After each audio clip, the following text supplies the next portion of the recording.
이미 말했듯이 슈퍼는 모든 것을 다 할 수 있었다. 그가 자리에서 일어나 입을 열었다. 유창하게 아무 어려움 없이 말을 이어갔다. 다음 날 카이사르는 회의를 소집하고 병사들의 격정과 과욕을 꾸짖은 후에 이 지형의 불리함이 얼마나 중요한지를 설명했는데, 왜냐하면 병사들 스스로가 어디로 가고 무엇을 할 것인지 판단하려고 했었고, 또 퇴각 신호가 난다 해도 군단 사령관들과 보좌관들의 명령을 따르지 않으리라고 결심했기 때문인데, 이것이 아바리쿰에 보고되었고 대장과 기병대 없는 적군을 급습하고도 다 잡았던 승리를 놓쳤고, 심지어 바로 그 지형의 불리함 때문에 심각한 타격을 입었던 것이다. 주둔지의 방어, 높은 산, 도시의 성벽, 그 무엇에도 굴하지 않는 용기를 지닌 자들은 놀라우리만치 위대한 영혼의 소유자다. 승리에 대하여 그리고 이 사건들의 해결책에 대하여 자기들이 대장보다 더 잘 알고 있다고 판단하는 자들의 그 지나친 무모함과 아집은 비난받아 마땅하다. 병사들이 겸손과 절도보다 용기와 위엄을 갖기를 바란다면 안 되는 것이다. 그리고 나서 그는 앞으로 나가면서 작심한 바 퇴각 신호를 보내고 10개 군단이 즉시 전투를 포기하라고 명령을 내렸는데, 그것이 즉시 수행되었지만 다른 군단의 병사들은 주지점과의 사이에 놓인 상당히 넓은 계곡에 가로막힌 채 떨어져 있었기 때문에 나팔 소리를 듣지 못했다. 결국 군단 사령관들과 보좌관들이 그들을 저지해야 했는데 카이사르가 그렇게 명령을 내렸기 때문이었고, 하지만 그들의 승리에 대한 기대, 적에 대한 우위, 그리고 유리한 전투 중에 퇴각하는 것 때문에 너무도 흥분된 상태였기에 용기를 내면 후퇴하지 않고 이기는 것이 어렵지 않다고 생각했기에 그들은 멈추지 않고 나아가 성벽과 문에까지 이르렀고, 그러자 도시 곳곳에서 소동소리가 들려왔고, 그래서 이 갑작스러운 소리를 듣고 겁에 질린 사람들은 적군이 이미 문에 다 왔다고 생각하고는 도시 밖으로 뛰쳐나갔다. 콜란두스 쉼, 여러분, 콜란두스 쉼, 너무 명확하다. 표현도 아주 좋지. 진정 훌륭한 사상이며 깊이가 아니냐. 콜란두스 쉼, 보석처럼 빛나는 지혜로다. 아, 들이마신다, 들이마신다. 콜란두스 쉼, 다시 한번. 그리고 언제나, 그리고 그 어느 때보다도 콜란두스 쉼, 콜란두스 쉼. 그때 휴식 시간을 알리는 종이 울렸다. 학생들은 거친 함성을 질렀고 깜짝 놀란 노교사는 바로 나가버렸다. 바로 그 순간 모든 공식적인 잡담이 끝났고 청년과 건달에 대한 사적 잡담이 다시 시작되었다. 불타오르는 격렬한 토론이 이어지면서 현실은 조금씩 꿈의 세계로 바뀌어갔다. 아, 난 꿈을 꾸련다. 그는 일부러 그랬던 것이다. 일부러 나를 심판으로 지목했던 거다. 나로 하여금 보게 하기 위하여, 볼 수밖에 없게 하기 위해서 말이다. 그는 집요했다. 이 일에 엮여 들어가면서 나도 엮어 넣으려 했다. 내가 머슴을 들먹이며 자기를 일시적으로나마 약하게 만들었던 것을 받아들일 수 없었기 때문이다. 정말로 내 얼굴을 그 광경에 내밀 수 있을까?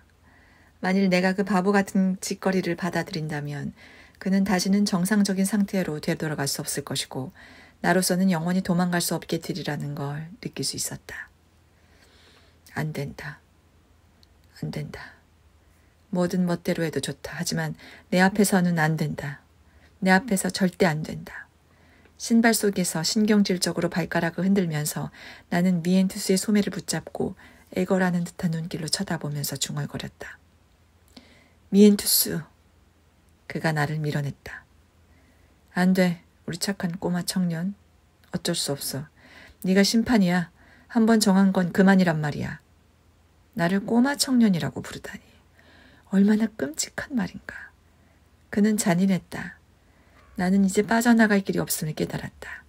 우리는 내가 가장 두려워하던 것을 향해, 괴상함을 향해, 기괴한 순수를 향해 전속력으로 달려가고 있었다. 하지만 지금까지 아무 느낌 없이 시폰경을 따라하던 아이들은 불현듯 추하고 개걸스러운 호기심에 사로잡혔다. 콧구멍이 벌렁거리고 관자놀이가 후끈거렸다. 이 인상쓰기 대결은 쓸데없는 잡소리가 아니라 생사가 걸린 진정한 결투가 될 것임이 분명하다. 학생들은 2명의 전사 주위에 둘러서 소리 지르기 시작했다. 시작하자! 나가라! 자 어서! 코피드라만 혼자 떨어져 있었다. 그는 조용히 기지개를 켜더니 공책을 들고 멀어졌다. 시포는 알을 품고 있는 암탉처럼 초조하고 신경이 곤두선 모습으로 자기의 청년을 품고 있었다. 어쨌든 그도 조금은 겁을 내고 있고 결투를 그만두고 싶어 한다는 걸 알 수 있었다. 하지만 피조는 고결한 확신과 위대한 원칙들이 자기 친구에게 마련해준 예외적인 기회를 놓치지 않고 낚아챘다. 우리가 해낼 거야. 그는 시폰의 사기를 높이기 위해서 귀에 대고 속삭였다. 겁내지 마. 너의 원칙들을 생각해. 너로 말하자면 원칙이 있는 사람이잖아. 그 원칙들의 힘으로 너는 원하는 표정을 무엇이든 쉽게 만들 수 있는 걸. 저 자식은 원칙이 없고 그러니까 혼자서 표정을 지어야 한단 말이야. 믿을 데가 없는 거지. 이렇게 중얼거리고 나자 필라스츠키예비치 얼굴이 조금씩 밝아졌고 결국 자신감을 완전히 되찾은 것처럼 보였다. 그의 원칙이 힘이 되어 이제 모든 것을 마음대로 할 수 있게 된 것이다. 그것을 지켜본 미즈드랄과 호페크가 미엔투스를 따로 불러내서 뻔히 지고 말 결투를 그만두라고 간곡히 만류했다. 네가 질 거야. 그러면 우리도 지는 거고 차라리 이 자리에서 포기하는 게 낫잖아. 시포는 너보다 인상을 더 잘 쓴단 말이야. 자, 미엔투스. 기절하는 척하면서 몸이 좋지 않다고 말하면 다 저절로 해결될 거야. 너 보고 뭐라고 하진 않을 거라고. 그럴 수 없어. 이미 주사위는 던져졌어. 그만해. 그만하란 말이야. 내가 비겁자가 되길 바라는 거야? 이 쓸데없는 구경꾼들이나 좀 치워줘. 짜증나잖아. 증인 2명하고 심판 말고는 아무도 쳐다보지 말란 말이야. 하지만 미엔투스의 얼굴은 창백해졌고 그의 열기 속에는 감출 수 없는 두려움이 섞여 있었다. 냉정하고 자신감 있는 시폰의 태도와 너무 대조적이어서 미즈드랄은 별로 좋지 않은데 라고 중얼거리고 말았다. 대부분의 아이들이 패배를 예감하고는 슬그머니 자리를 떴다. 아무 말 없이 조용히 문을 닫고 나가버린 것이다. 이제 아이들이 다 나가고 문이 닫힌 교실에는 7명밖에 남지 않았다. 필라스츠키예비치와 미엔투스, 그리고 미즈드랄, 호페크, 피조, 그리고 시폰이 두 번째 증인으로 선택한 구제크라는 아이, 그리고 그 한가운데 아무 말 없이 대표 심판, 곧 주심인 내가 있었다. 그때 피조의 목소리가 들렸다. 빈정거리는 듯했지만 위협적인 목소리였다. 피조는 조금 창백한 얼굴로 종이 위에 쓰인 결투 조건을 읽고 있었다.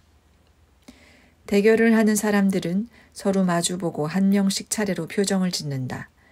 필라스츠키예비치가 감동적이고 아름다운 표정을 지을 때마다 그에 맞서 미엔탈스키가 저속하고 반항적인 표정을 지어 보여야 한다. 가능한 한 가장 개인적이고 개별적이고 감동적이고 공격적인 표정들을 가차없이 끝까지 만들어내야 한다.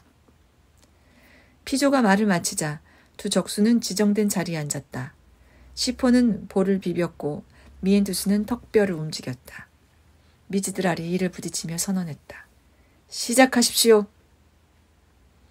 이 말이 떨어지는 바로 그 순간 현실은 경계를 넘어섰고 비현실은 악몽으로 바뀌었다. 있을 수 없는 상황에서 나온 사건들이 진짜 꿈이 되었고 나는 그 한가운데서 마치 거미줄에 걸린 파리처럼 꼼짝하지 못하고 서 있었다. 그들의 모습은 마치 오랜 기간의 훈련을 통해 자기 자신의 얼굴을 버릴 수 있는 경지에 이른 사람들 같았다. 멋진 말들을 주고받는 대신 이번에는 표정으로 싸웠다. 공허하고 헛된 아무 쓸데없는 그 표정들은 이제 그대로 얼굴이 되어버린 것 같았다. 미엔투스와 시폰이 각기 두 손을 벌려 머리를 잡고서 무기로 쓰려고 하는 것도 놀랄 일이 아니었다. 나는 더듬거렸다. 너희들 얼굴 좀 봐. 제발 내 얼굴만이라도 좀 어떻게 좀 해줘.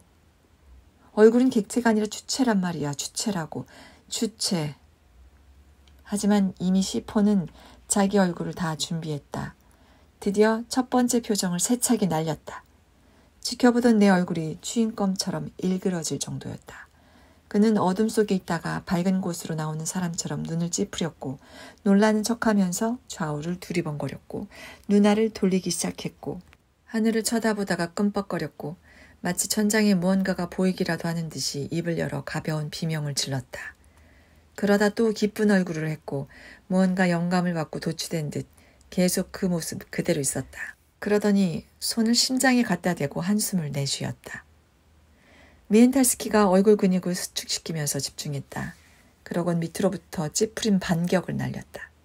그 역시 눈동자를 굴리다가 하늘을 쳐다보며 끔뻑거렸다.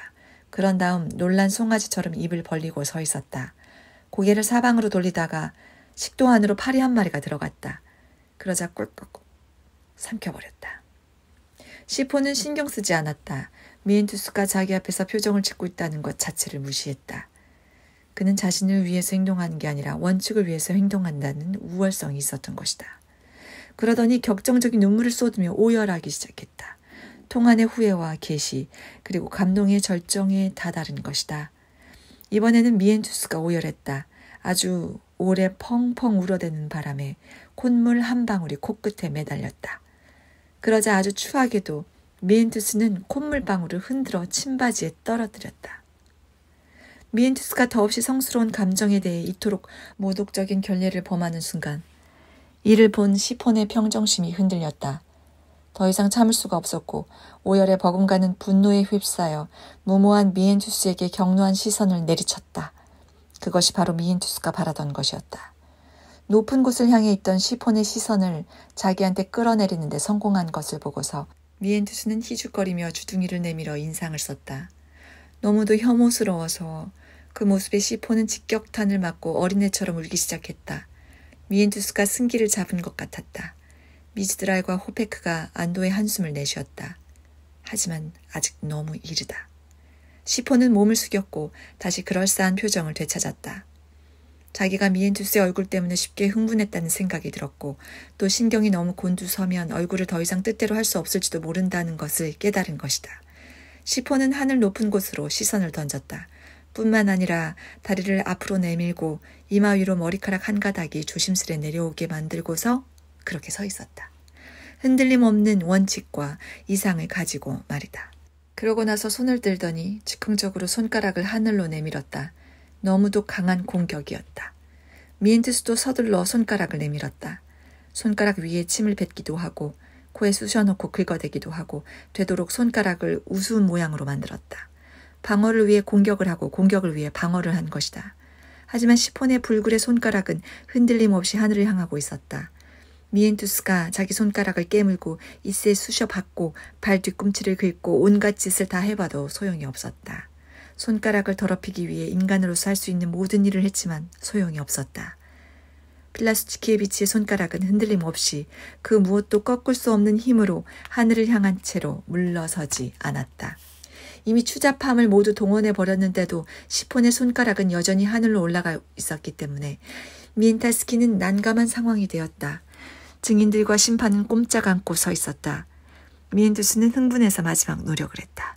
손가락을 침바지통에 집어넣었다가 땀이 흐르고 얼굴이 벌개진 혐오스러운 모습으로 시폰 앞에서 손가락을 힘껏 흔들었다. 하지만 시폰은 신경도 쓰지 않았다. 손을 흔들지 않았을 뿐 아니라 그의 얼굴은 마치 폭풍 뒤의 무지개처럼 환하게 빛나면서 용감한 보이스카우트의 색깔들을 반사했다. 순수함, 깨끗함, 순진한 청년의 색깔 말이다. 이겼다! 피조가 외쳤다.